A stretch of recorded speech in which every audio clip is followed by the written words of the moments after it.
BookTube, it's Gina. Happy Friday. Hope you are doing well. I thought today I would do my January wrap up. I want to talk about the books that I read. I've talked about all of them already in the past, but I'll just give you a quick sum up. I'm also still reading 3 books that I started in January, so I'll talk about those.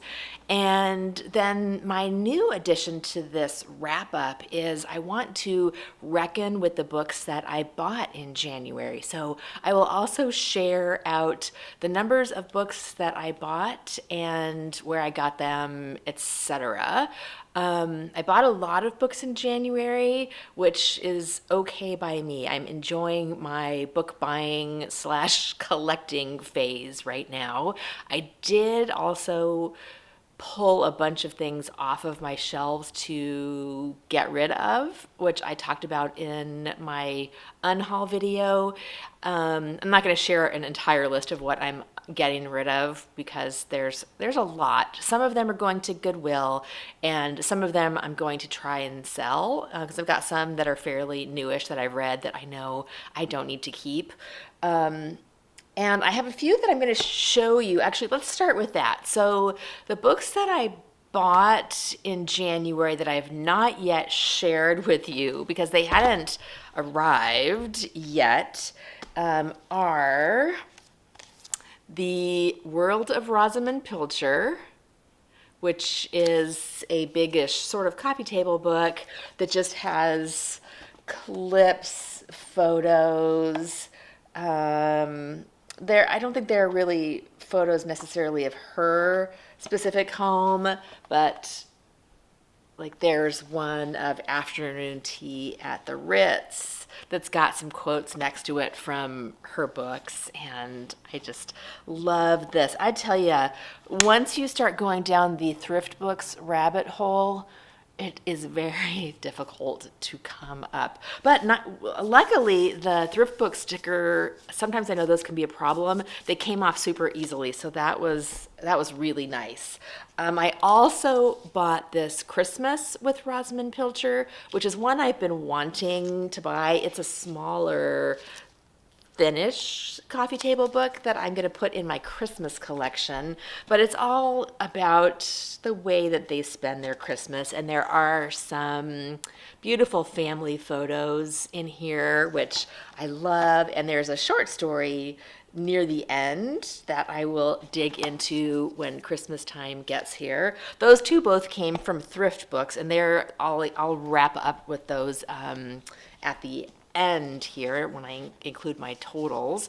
And this I bought at a thrift store, and I just bought this one single book, so I didn't ever include it in a haul. But this is Rosamunde Pilcher's Coming Home, which is another one of her big chunky books. She's got Shell Seekers, September, and Winter Solstice. This one I've got in a paperback, but I had never owned the hardback edition, which I wanted to have on my collection. So this I pretty much bought just as collect, and it will go with the rest of my Rosamunde Pilcher collection. I also bought, that I will probably not show you because I think it's at my mailbox right now, but I bought the book that I've been seeing around. It is called, let me look at my notes here, Dear Reader, The Comfort and Joy of Books by Kathy Rensenbrink. And that is a memoir about reading that I've had on my TBR want to read WTR list for quite some time. And so I went ahead and ordered that. I found it for inexpensive also. Okay, so that brings me to the January numbers. And for January, I'm looking at my little notes here. I purchased 28 books, which is a lot for me.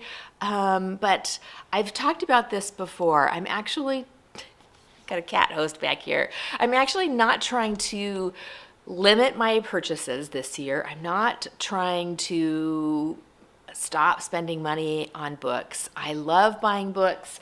I enjoy searching for used books at thrift stores, online. I like supporting my local independent bookstore, buying new books. And so I'm not trying to limit or budget. I'm not doing one of those book buying ban things. What is wrong with these people? Just kidding. I totally recognize the need sometimes for people to limit or learn where their limits are around book buying, but it's not something that I need right now. Right now, I'm in a position where I've got space. I have the budget for it, so I'm enjoying I'm enjoying where I am right now. So I'm not doing a buying ban, but I'm really just trying to get a sense for how much I buy, how many books I buy, how much money I spend. And so I'm just tracking it just to be aware of it. Also, while recognizing that just the nature of tracking sometimes does impact your consciousness of a thing. For instance, when you're doing yoga and that the teacher says, okay, now just focus on your breathing, don't change your breathing, just focus on it, you immediately change your breathing. I do anyway. And I think that might be the case a little bit with the tracking of books. So we'll see. I'm just really curious to see where I land in the budgeting and quantities of books. So I bought 28 books this month. 6 of them were new. I did a fun Barnes and Noble shopping trip and bought some new books. 2 I bought on my Kindle, and 20 I purchased used at either Thrift Books or A-Books online, or Goodwill or Half Price Books or the thrift store in my area. 11 of those I specifically bought coming home to add to my collection. So some of those vintage books that I bought, I probably won't be reading immediately, but I bought them because I wanted to collect them. So I am adding to my collection. And I feel like that is a pretty, I'm totally fine with that number. I also, like I said, I am getting rid of some books.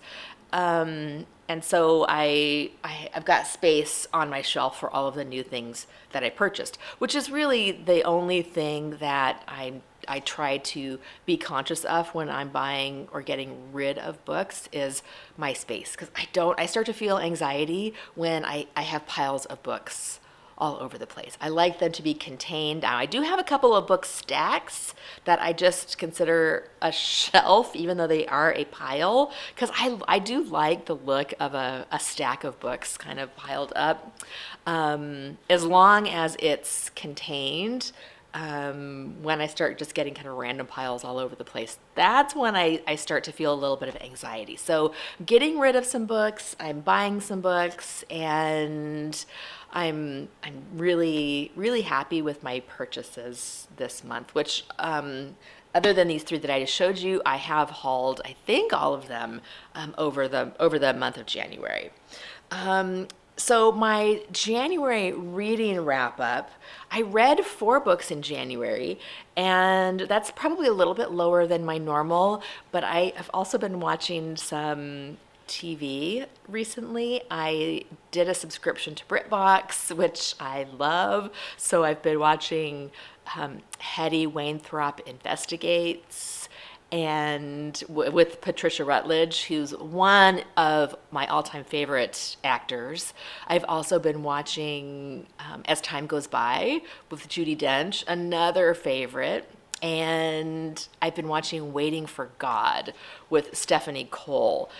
Those are 3 of my favorite series. So I probably won't keep the BritBox subscription forever, but I'm really enjoying just kind of spending some time lazing around watching TV shows. So I read a little bit less than I normally do, which is fine.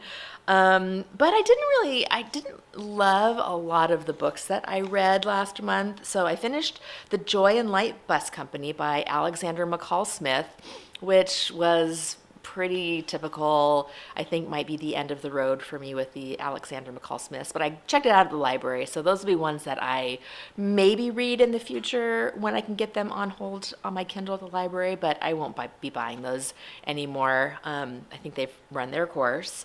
I also read Bookworm, A Memory of Childhood Reading by Lucy Mangan, and I really enjoyed that book. That was a memoir of her childhood reading, obviously, and the back of it's got lists of all of the books that she mentioned, and so that was a really fun read. I was frantically writing down, because she's English, some of the kids' books that she read and loved that I wanted to subsequently read and buy, because I love my middle grade, and that was a really fun book. I read Earthly Delights by Carrie Greenwood, which is a mystery, sort of a cozy mystery set in Australia, but the first in a series. I didn't really enjoy that one. I found the mystery to be rather blah, and it had an ending that I didn't really care for.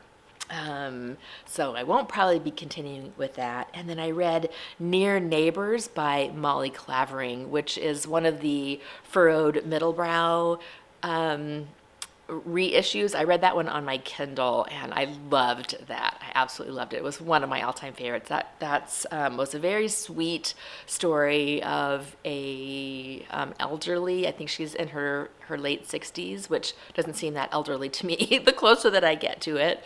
But she is suddenly finds herself on her own after having been domineered first by her father and then by her sister, and she befriends the neighbors next door to her, and it's just a delightful, sweet, and cozy story. So I loved that one. And then so the other thing with January, I think, is I started it after January 18th when I finished my last book. I didn't finish any books after January 18th.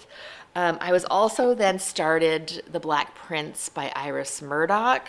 I was reading The Odyssey by Homer, and on my Kindle I'm reading The Way We Live Now by Anthony Trollope, and I'm finding that all three of these books are not ones that I'm just really, really eager to pick back up. So I'm moving through them fairly slowly. I don't think I've made any progress on The Odyssey, but I am going to finish this one. I'm about halfway through this, and I'm really enjoying it. It's not speaking to me as far as like I have to get back to it. It's fairly episodic, and I'm not finding myself very interested in the characters at this point, and so it's just I'm really enjoying it, but it's just not really pulling me in. Same thing with The Black Prince. So I haven't read a Murdoch in a long time, and I don't think I've read this one yet at all. And I really like her writing style. I would say it is a dry, intellectual soap opera almost.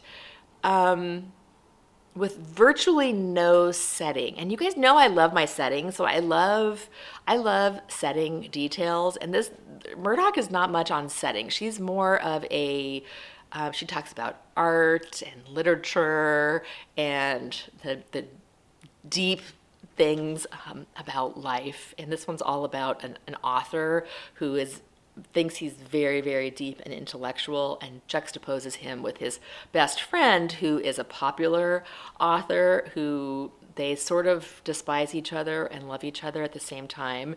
It's very interesting, but because I think of the dry and the intellectual writing style, I'm not dying to pick this one back up. So I'm at 229. I'm about halfway through with this one. I didn't really make any progress on it last weekend.